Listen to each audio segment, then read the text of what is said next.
Assalamualaikum warahmatullahi wabarakatuh. Waalaikumsalam warahmatullahi wabarakatuh. Bismillahirrahmanirrahim. Alhamdulillahi rabbil alamin. Wassalatu wassalamu ala ashrafil anbiya'i wal mursalin, Sayyidina wa maulana Muhammadin wa ala alihi wa ashabihi al-mujahidin at-tahirin, amma ba'du. Saudara-saudara kaum muslimin rahimakumullah,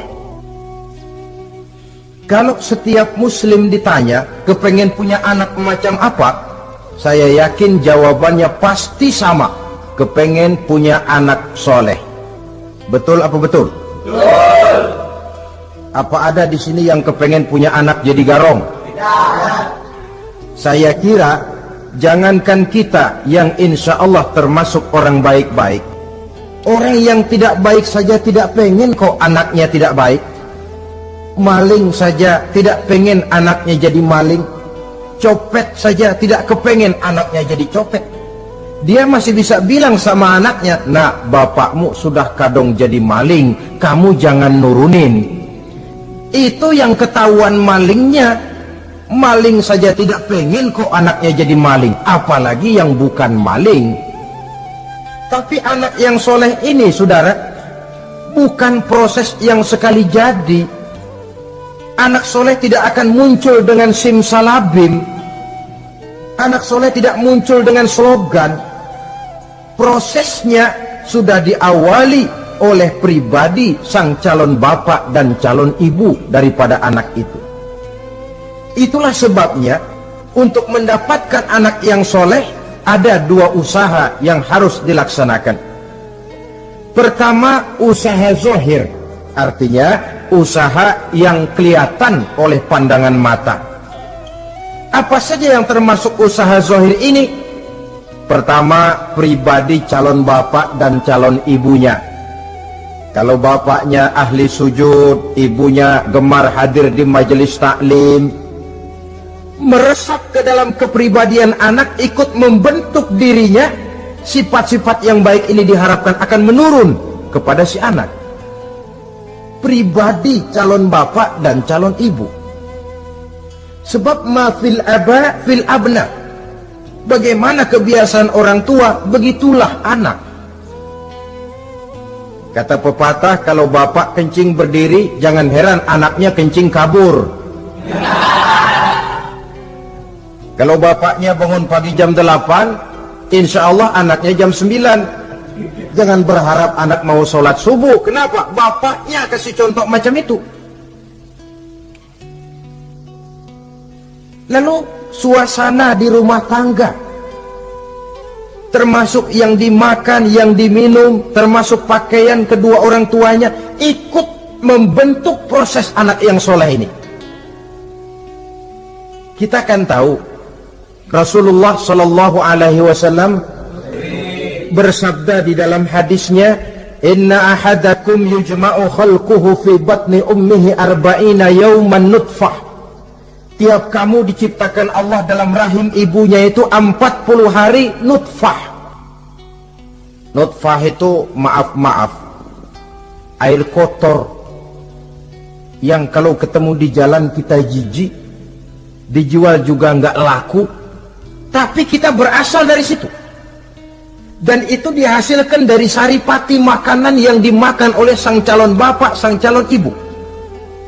Kalau calon ibu dan calon bapak senang memakan makanan yang haram, senang meminum minuman yang haram, maka itu akan melahirkan saripati makanan yang membentuk sperma yang dihasilkan dari makanan-makanan haram.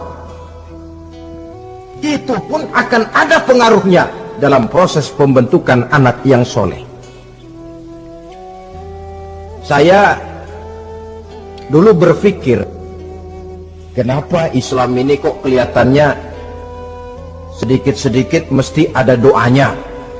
Orang mau makan ada doanya, orang mau berpakaian ada doanya, berdiri di muka cermin berkaca ada doanya, sampai seorang istri mau bergaul dengan suaminya ada doanya. Pemikiran ini terjawab setelah saya bertelaah dan menemukan di dalam kitab Ihya-nya Imam Al-Ghazali, diceritakan di sana bahwa iblis yang tugasnya menggoda orang-orang kafir badannya gendut-gendut, sedangkan iblis yang tugasnya menggoda orang Islam badannya kurus, krempeng, ceking kayak morfinis. Satu hari ketemu di jalan karena satu profesi, ngobrol. Ini iblis yang tugasnya menggoda orang kafir bertanya kepada iblis yang tugasnya menggoda orang Islam, badanmu kenapa kurus macam begitu? Kata yang menggoda orang Islam, bagaimana saya tidak mau kurus? Saya ini ditugaskan menggoda orang-orang Islam. Orang Islam itu kalau dia mau minum dia baca bismillah. Bismillah racun, saya nggak bisa ikut minum. Dia mau makan baca bismillah. Bismillah racun lagi, saya nggak bisa ikut makan. Dia mau tidur tarik selimut, dia baca bismika Allahumma ahya wa amut, racun lagi aja. Saya nggak bisa tidur di selimut, terpaksa tidur di emper, mana keanginan. Dia mau bergaul sama istrinya, dia baca Allahumma jannibna syaitan wa jannibi syaitan fima razaqtana, racun lagi. Saya nggak bisa bantuin, cuma ngeliatin dari jauh. Bagaimana nggak kurus makan hati? Kata iblis yang badannya gendut-gendut, untung benar saya menggoda orang kafir yang nggak ada bacaan apa-apanya. Dia makan, saya ikut makan. Dia minum, saya ikut minum. Dia tidur di selimut empuk, saya masuk ke dalamnya. Dia bergaul sama istrinya, dikit-dikit saya bantuin. Allah Karim, ini maaflah kalau sudah dibantuin iblis ini, jangan heran anak jadi sangar nantinya. Jadi sejak proses produksi awal, Islam sudah mengajarkan hal yang sedemikian rupa. Pribadi calon ibu bapaknya baik, makanan, minuman, dan pakaian terdiri dari yang halal. Suasana beragama kelihatan di rumah tangga. Ibu ahli sujud, bapak ahli sujud. Ini termasuk proses usaha yang zahir dari orang tua yang menginginkan anak yang soleh. Sampai terjadi proses kehamilan.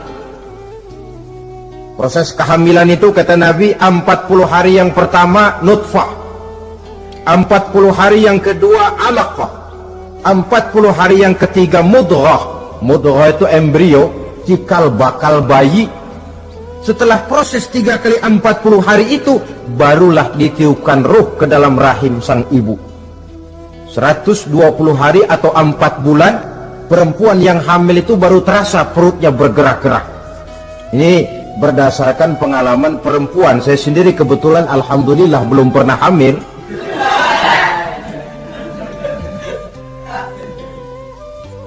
Saudara-saudara, sampai usia kehamilan itu 7 bulan, ada tradisi yang disebut 7 bulanan. Itu tradisi dilaksanakan baik, tidak pun tidak apa-apa. Tidak ada perintahnya memang, tapi juga tidak ada larangannya. Apalagi berkumpul orang membaca ayat-ayat Al-Quran, memohon doa dan sebagainya. Sebab pada kandungan 7 bulan ini, embrio sudah mengarah kepada bentuk positif dari wujud manusia. Di situ dibacakan surah Yusuf, surah Maryam, surah Tabarak, surah Waqiah, tafaul namanya, mengundang rasa optimis supaya membawa keberkahan kepada pribadi sang calon anak yang nanti akan lahir ini. Tapi jangan lupa orang tuanya mulai dengan soleh dulu. Jangan orang tuanya nggak mau sujud, nggak mau ibadah, istrinya hamil dibacain surah Yusuf supaya anaknya cakep kayak Nabi Yusuf. Begitu keluar anaknya kepalanya segi 4 kayak kaleng kerupuk. Apa surah Yusuf yang salah? Tentu saja orang tuanya yang tidak memulai kesolehan itu sendiri. Lalu usia kandungan 7 bulan ke atas, sang calon bapak mulai membantu-bantu istrinya. Kalau malam diusapi perut istrinya yang sedang hamil berat itu, sambil dibacakan surah Al-Insyirah, ya ngusap-ngusap sayang, bukan ngusap gemes. Alam nasrah laka sadrak wa wada'na anka wizrak allazi anqadha dhahrak, supaya Allah memberikan keringanan kepada kehamilan istrinya. Sampai kepada proses kelahirannya, begitu sang jabang bayi brol lahir ke alam ini, sudah dicegat lagi oleh ajaran agama, diazankan. Diriwayatkan oleh Abi Dawud, kana Rasulullah sallallahu alaihi wasallam azana al-Hasan wal Husain fi uzunaihi al-yumna wa aqama fi uzunaihi al-yusra. Adalah Rasul mengazankan cucunya Hasan dan Husain di telinga kanan, mengkomatkan di telinga kiri. Bayi muslim lahir ke dunia dicegat dengan suara azan. Apa sebab? Bayi yang baru lahir ke dunia ini ibarat kaset kosong. Kalau kaset kosong dipakai merekam, daya rekamnya kuat. Maka bayi yang baru lahir ini, sebelum sempat dia dengar cintaku sedalam lautan Atlantik, belum sempat dia dengar gelas-gelas kaca, belum sempat dia dengar tembok derita,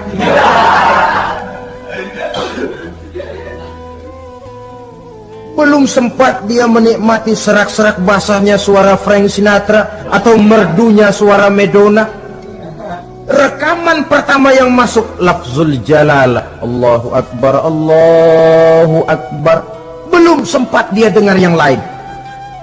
Keagungan Allah yang didengarnya. Kaset kosong diisi dengan rekaman pertama berupa lafzul jalalah. Saudara hadirin yang saya hormati, lalu datang kewajiban orang tua setelah sang anak lahir. Apa itu? Memberikan nama. Jangan lupa, ini proses pembentukan anak yang soleh. Memberikan nama. Walaupun William Shakespeare pernah bilang, what is a name? Apa sih arti sebuah nama? Cuma nama saja kok. Biar adanya di atas lumpur, kalau memang intan, ya tetap intan. Nama itu tidak banyak artinya. Namun pada hakikatnya, nama merupakan bagian daripada doa. Itulah sebabnya Islam mengajarkan khairul asma'i ma hummida wa ubida. Sebagus-bagus nama yang mengandung pujian atau menggambarkan kehambaan seseorang kepada Tuhan. Mengandung kata-kata pujian, Ahmad, Muhammad, Hamid, Mahmud. Mengandung nilai kehambaan seperti Abdurrahman, Abdurrahim, Abdurrauf.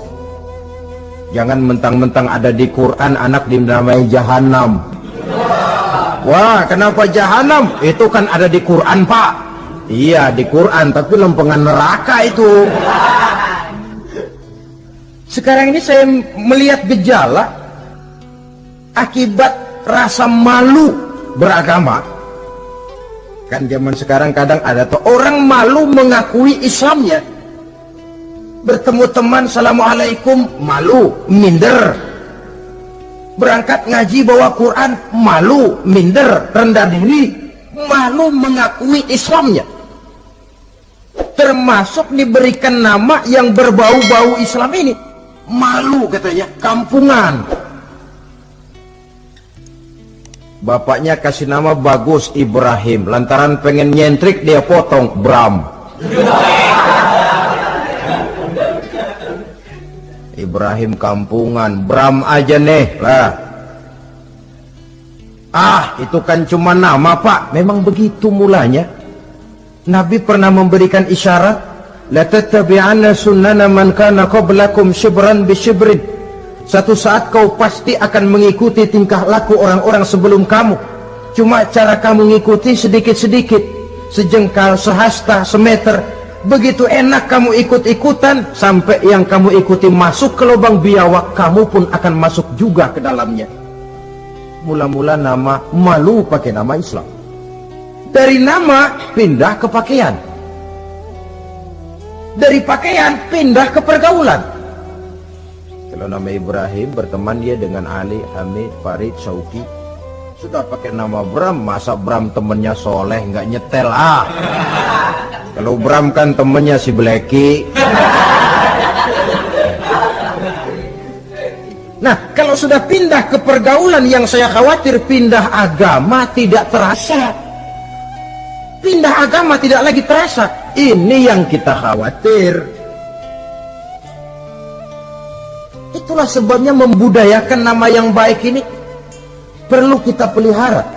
Nama sebagian daripada doa. Tatkala orang tua memanggil kita dengan nama yang baik, sudah merupakan doa agar anaknya jadi orang baik-baik.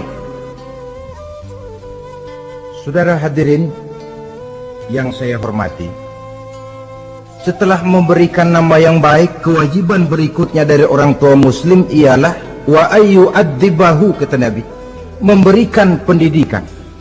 Sebab nama yang baik tidak akan banyak menolong kalau tidak diiringi dengan pendidikan. Nama saja Muhammad Mukmin, kerjaan ngadu ayam.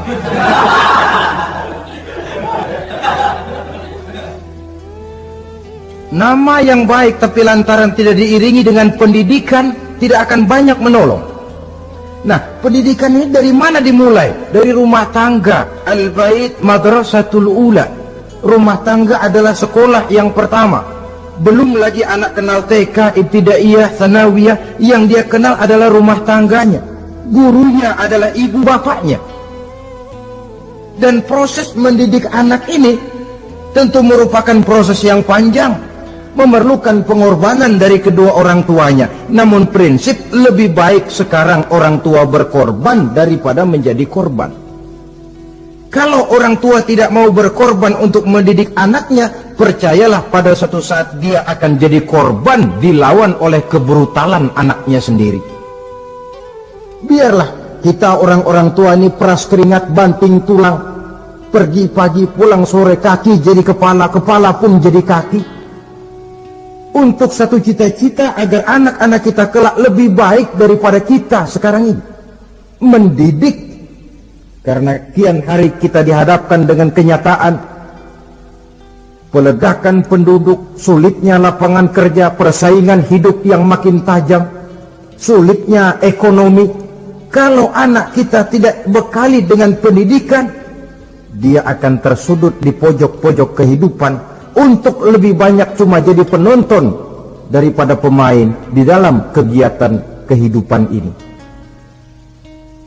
Nah, setelah memberikan nama yang baik, lalu mendidiknya, lalu datanglah usaha yang batin di dalam proses pembentukan anak yang soleh ini, yaitu mendoakan anak. Yang baik tentu doa dari orang tuanya sendiri. Sebab kata Nabi, doaul walid liwaladihi kadu'ain nabi li ummatihi. Doa orang tua kepada anaknya seperti doa Nabi kepada umatnya. Sebagaimana doa Nabi kepada umatnya tidak ditolak, begitulah doa orang tua kepada anaknya. Di keheningan malam, si orang tua ini sering bangun, tahajud, sujud dia di hadapan Allah dengan menitikkan air mata, memohon doa dengan doanya Nabi Allah Ibrahim, Rabbi habli minas salihin. Ya Allah, berikan kiranya saya anak yang soleh. Nabi Ibrahim tidak minta anak pintar. Nabi Ibrahim tidak minta anak yang tampan. Nabi Ibrahim tidak minta anak yang kaya dan punya kedudukan tinggi. Yang beliau minta, Rabbi habli minas salihin. Ya Allah, berikan saya anak yang soleh. Kelihatan ini ketika beliau punya anak bernama Ismail. Lalu turun perintah Allah, hai Ibrahim, potong leher anakmu Ismail. Nabi Ibrahim bermusyawarah, Ismail, saya Abah, Allah memerintahkan saya untuk menyembelih leher kamu. Menurut pendapatmu bagaimana, mimpiku ini laksanakan atau tidak? Apa jawab Nabi Ismail? Ini bukti doa anak soleh.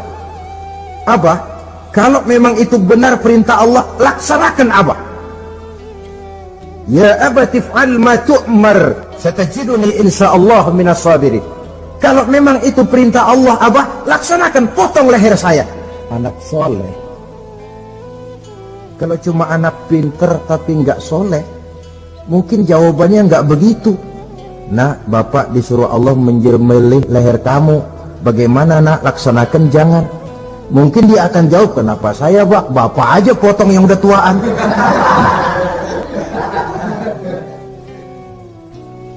Doa orang tua kepada anak. Atau boleh juga doa orang lain yang diyakini kesolehannya oleh orang tua tadi. Mengundang Pak Ustadz, Pak Kiai ke rumah, tolong doakan anak saya. Tidak ada salahnya. Sebab Nabi mengajarkan aktsiru minan nas bidu'ail khair fa innaka la tadri min ayyi fahin yuqbal. Banyak-banyaklah minta doa kebaikan dari orang lain, sebab kamu tidak tahu dari mulut yang mana doa itu diterima Allah. Mungkin saja orang menurut pandangan kita kere, miskin, tidak dipandang orang lain, tapi kalau doanya Allah mau terima, siapa yang sanggup menghalangi? Banyak-banyaklah minta doa kebaikan dari orang lain, sebab tidak seorang pun tahu dari mulut yang mana doa itu akan diterima Allah. Doa orang tuanya. Inilah hikmah khitan yang pertama, proses pembentukan anak yang soleh. Yang kedua, khitan itu menanamkan kepada anak-anak muslimin sikap berani menghadapi hidup. Di waktu kecil sudah dilatih mengalirkan darah. Seolah-olah orang tuanya berkata, nak, hidup ini adalah perjuangan nak. Perjuangan itu peras keringat, banting tulang, mengalirkan darah, kadang-kadang mengorbankan nyawa. Hidup bukan undian nak. Jangan mengharap untung besar tanpa mau peras keringat. Berani hidup artinya berani menghadapi segala resiko yang ada di dalam hidup. Di zaman sekarang banyak orang yang takut menghadapi hidup. Pakaian mau bagus, makan mau enak, hidup mau terpandang dan dihargai orang, tapi kerja keras tidak mau. Paling-paling istilah orang maunya cuman hardolin. Hardolin itu bahasa Jerman, artinya dahar modal ulin. Santai. Ini kan takut menghadapi hidup, atau melihat bahwa stres hidup begitu tinggi, lalu mengundi-ngundi hidup. Dipertaruhkannya hidup di meja judi, dipertaruhkannya hidup di gunung-gunung, memuja-muja setan dan sebagainya. Itu pun termasuk orang yang takut menghadapi hidup, tidak berani menghadapi resiko yang ada di dalamnya. Cuma khayal saja membumbung tinggi, tapi keberanian untuk bekerja keras tidak ada. Anak-anak muslimin sejak dini, sejak masih kecil sudah dilatih mengalirkan darah. Hidup ini perjuangan nak, bukan santai-santai, bukan berleha-leha, bukan berandai-andai. Tidak akan pernah sampai kita kepada tujuan kalau hidup cuma diisi dengan berandai-andai, berleha-leha, bersantai-santai. Dia adalah perjuangan, jalannya menanjak, menurun, banyak onak dan duri di sekelilingnya. Kuatkan pribadimu menghadapi hidup ini. Ditanamkan sikap berani menghadapi hidup. Itu yang kedua. Lalu yang ketiga, khitan pada hakikatnya merupakan peletakan batu pertama, dalam arti mempersiapkan anak supaya hidupnya nanti menjadi orang yang sujud kepada Allah. Secara tidak langsung orang tuanya seolah-olah berkata, nak, kamu dikhitan sekarang supaya nanti kamu bisa istinja. Nah, kalau kamu sudah bisa istinja, kamu bisa berwudu. Kalau wudumu sah, kamu bisa sholat. Peletakan batu pertamanya lewat khitan. Jadi kalau sudah dikhitan lalu dianggap selesai, sholat tidak diajarkan, wudhu tidak diajarkan, ya sama saja dengan membangun rumah. Setelah peletakan batu pertama lalu tidak dilanjutkan dengan membangun yang lain, alang-alang yang bakal tumbuh. Sebab dalam realitanya nanti bukan cuma tubuh kita yang dikhitan, harta kita nanti dikhitan. Cuma khitan harta namanya zakat, infak, sodakoh. Itu kan harta dikhitan supaya bersih. Khitan juga namanya. Karenanya mengkhitan anak, mempersiapkan anak agar menjadi hamba Allah yang sesungguhnya, menjadi manusia yang sujud kepada Allah Tuhannya. Itu merupakan prakondisi ke arah pembentukan manusia yang kelak akan sujud kepada Allah Rabbul Jalil. Peletakan batu pertama mempersiapkan anak untuk hidup melaksanakan ibadah, dan ini tujuan hidup. Allah jelaskan, wa ma khalaqtul jinna wal insa illa liya'budun. Aku tidak ciptakan jin dan manusia melainkan untuk beribadah kepadaku. Masalah paling pokok bukan bertanya mengapa kita diciptakan oleh Allah, karena kita memang sudah ada. Masalah paling pokoknya ialah untuk apa kita diciptakan oleh Allah. Kalau saudara bertanya mengapa saya dibikin oleh Allah, itu hak Allah untuk menjawabnya. Manusia buntu. Sebab itu pertanyaan kita bukan mengapa kita diciptakan Allah, tetapi untuk apa kita diciptakan Allah. Yang bisa jawab tentu yang bikin manusia. Seperti juga kita tanya, Pak, untuk apa Bapak bikin bangku? Yang bisa jawab pasti ya yang bikin bangku toh. Sebagai pembikin, dia tentu lebih tahu untuk apa bangku itu dibikin. Untuk apa manusia diciptakan Allah? Jawabannya datang dari Allah. Wa ma khalaqtul jinna wal insa illa liya'budun. Aku tidak menciptakan jin dan manusia kecuali untuk melaksanakan ibadah kepadaku.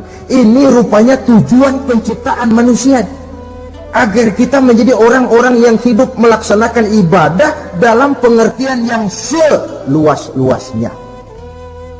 Sejak ibadah pribadi yang langsung antara kita dengan Allah, seperti sholat, puasa, zakat, haji, sampai kepada ibadah yang tersalur melalui kehidupan bermasyarakat. Umpamanya membangun, memelihara kesehatan, menjaga keamanan di kampung, yang kalau kita niatkan untuk mencapai ridho Allah, insya Allah itu akan bernilai ibadah. Tujuan penciptaan manusia ternyata tidak lain untuk melaksanakan ibadah. Prestasinya di hadapan Allah bergantung kepada sampai sejauh mana nilai ibadah itu dilaksanakannya. Ini yang ketiga.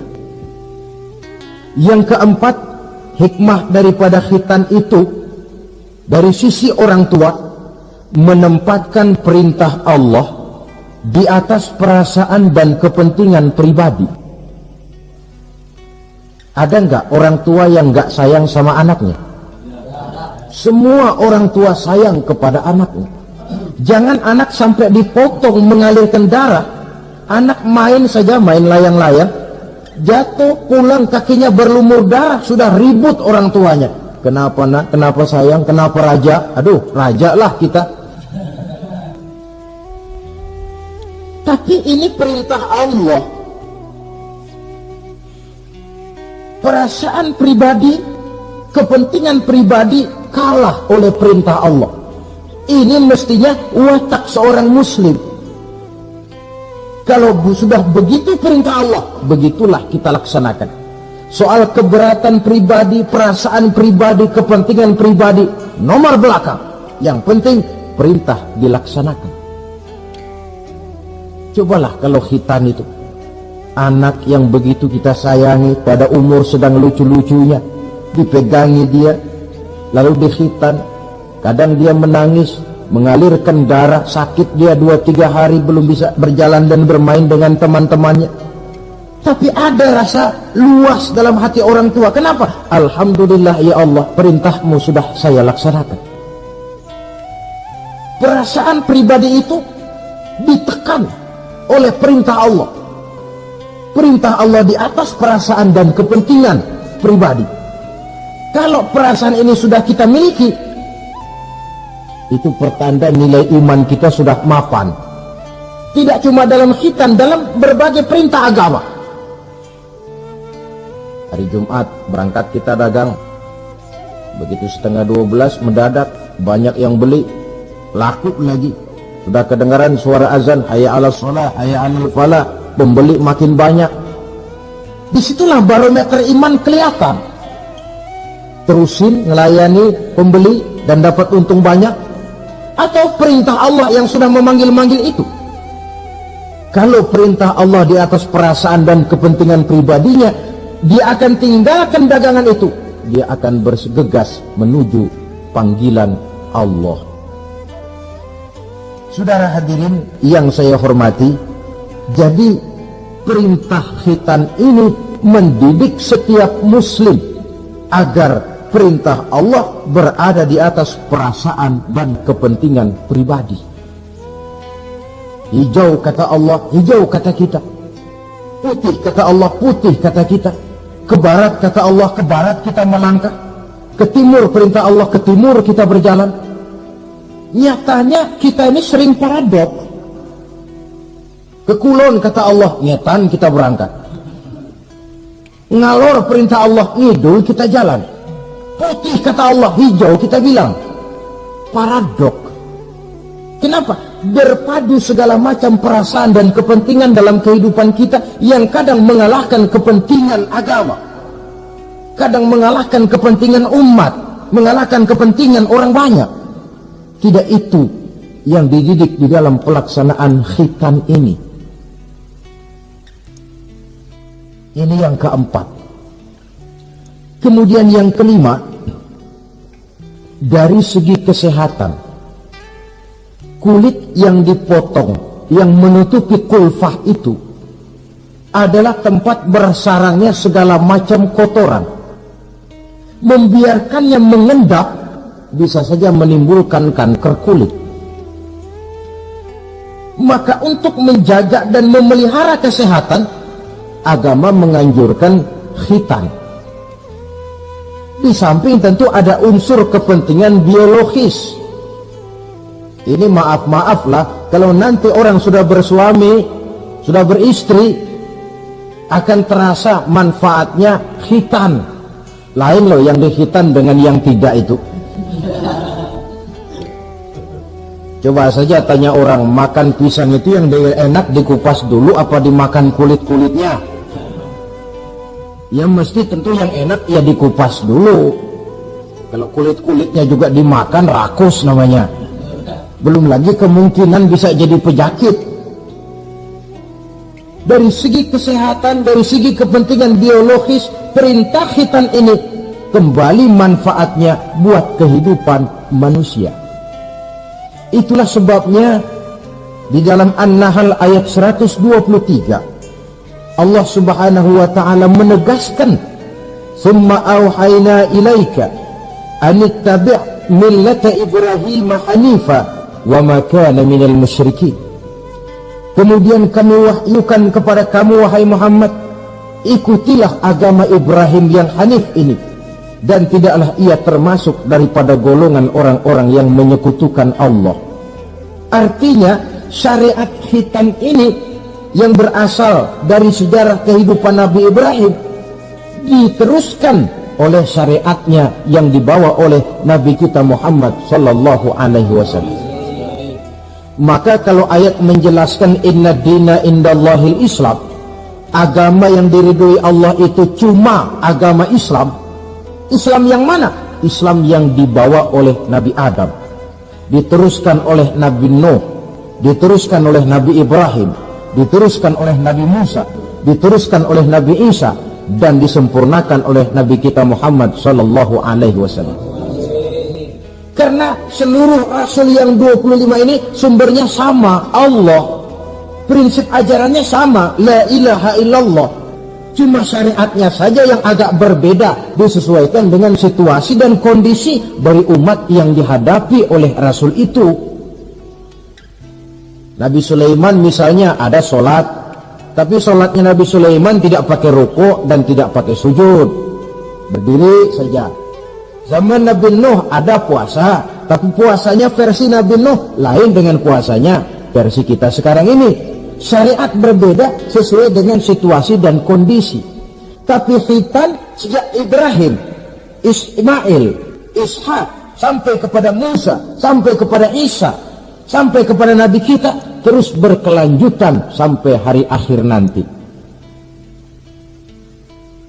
Jadi bukan merupakan syariat baru. Pengukuhannya dalam An-Nahl 123 ini, aku wahyukan kepada Muhammad, ikuti agama Ibrahim ini, agama tauhid, yang diantara syariatnya adalah pelaksanaan khitan.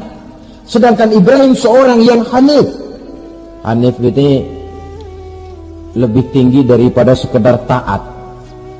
Kalau orang yang taat itu contohnya begini, nak, tolong taruh ini gelas di pinggir meja, nak. Kalau dia taat ya apa adanya, ditaruh saja tuh gelas di pinggir meja. Orang yang hanif lain, mikir. Iya, kalau ditaruh di pinggir kan gampang kesenggol orang, jatuh ke bawah, pecah. Biar diperintah taruh di pinggir, taruh aja di tengah dah, biar aman. Ini hanif namanya.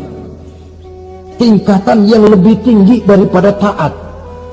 Nabi Ibrahim seorang yang hanif. Tidak ada perintah Allah yang tidak dilaksanakan dengan sebaik-baiknya. Sampai pun perintah memotong anak sendiri. Saya kira kalau perintah macam begini turun kepada orang zaman sekarang, banyak yang bubar jadi orang Islam. Potonglah leher anakmu, udahan aja dah. Dan memang perintah itu cuma untuk menguji kekuatan mental Nabi Ibrahim alaihissalam. Perintah menyembelih leher anak, perintah membangun Ka'bah, perintah hijrah keluar dari kampung halamannya sampai mengembara ke negeri Syam.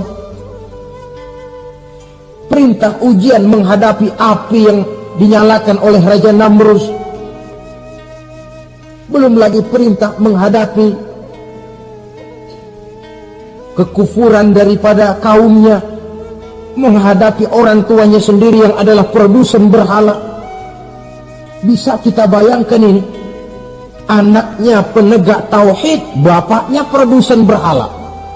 Tapi itulah agama, syarat dengan contoh. Yang anak bapaknya nabi, anaknya bajingan. Yang anaknya nabi, bapaknya pembuat berhala. Karena memang hidayah itu adalah hak prerogatif dari Allah Subhanahu wa ta'ala, diberikan kepada siapa saja yang dikehendakinya. Saudara-saudara kaum muslimin rahimakumullah,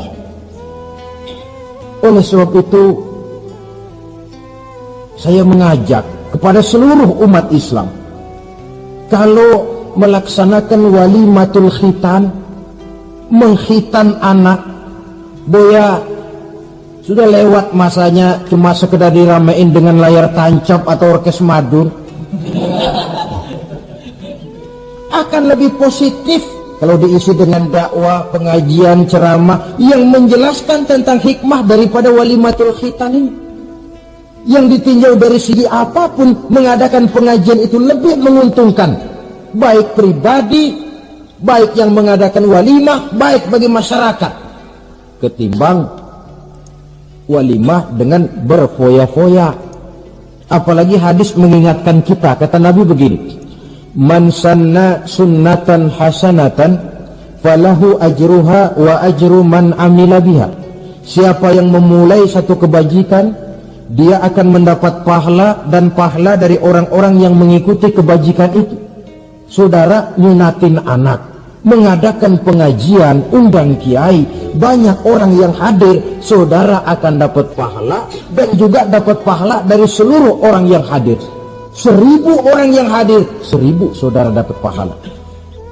Sebaliknya kata Nabi, wa man sanna sunnatan sayyi'atan falahu ismuha wa ismu man amila biha.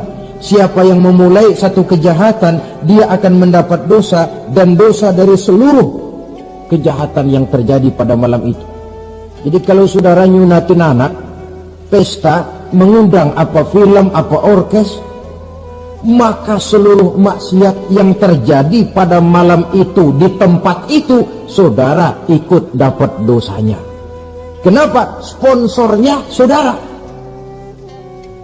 Ya, tapi kan saya nggak suruh mereka maksiat, Pak. Betul, tapi bisanya mereka maksiat kan karena sarana disediakan.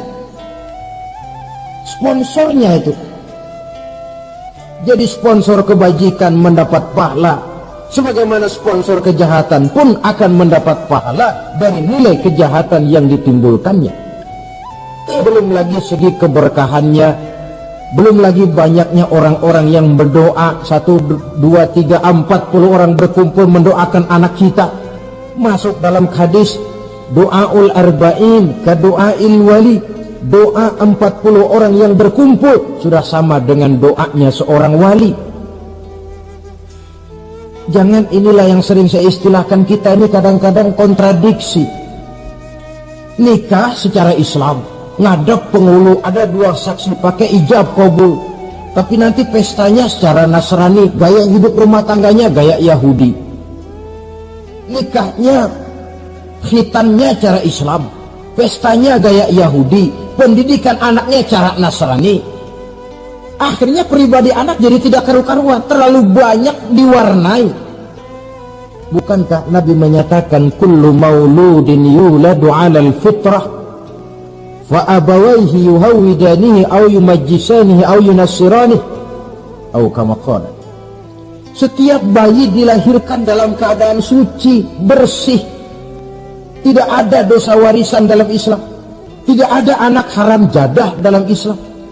Yang haram jadah itu perbuatan bapak moyangnya itu. Anak lahir suci, bersih, seperti kertas putih. Mau ditulis dengan tinta apa, terserah kedua orang tuanya. Setiap bayi dilahirkan suci, kata Nabi. Orang tuanya yang menjadikan dia Yahudi, menjadikan dia Nasrani, atau menjadikan dia Majusi. Kadang tanpa terasa. Bapaknya Muslim, ibunya Muslimah, tapi anaknya belajar di sekolah Nasrani. Ini kan sudah yunasirani, menasranikan anak. Sekolahnya di sekolah Yahudi, sekolahnya di sekolah Majusi, menjadi pemuji api. Dan anak lebih dari sekedar buah mata belahan hati, dia adalah amanah dari Allah. Gara-gara anak, orang tua bisa sampai ke surga. Pun gara-gara anak, banyak orang tua masuk neraka. Amanah yang disia-siakan akan menjadi beban daripada orang tua itu sendiri. Oleh karena itu, sekali lagi saya mengajak, hidupkan tradisi yang baik dengan memperbanyak pengajian-pengajian, baik dalam walimatul khitan, walimatul arus, atau berbagai kesempatan yang memang mungkin untuk itu. Makin banyak dakwah dan pengajian, insya Allah makin terasa akibat positifnya bagi masyarakat, agama, bangsa, dan negara yang kita cintai ini. Nah, saudara, inilah selintas tentang khitan pada pertemuan kita kali ini. Mudah-mudahan ada hikmahnya. Terima kasih banyak atas segala perhatian. Mohon maaf atas segala kekurangan. Usikum wa nafsi bitaqwallah. Aqulu qawli hadha fa astaghfirullahal azim li wa lakum. Wassalamu alaikum warahmatullahi wabarakatuh.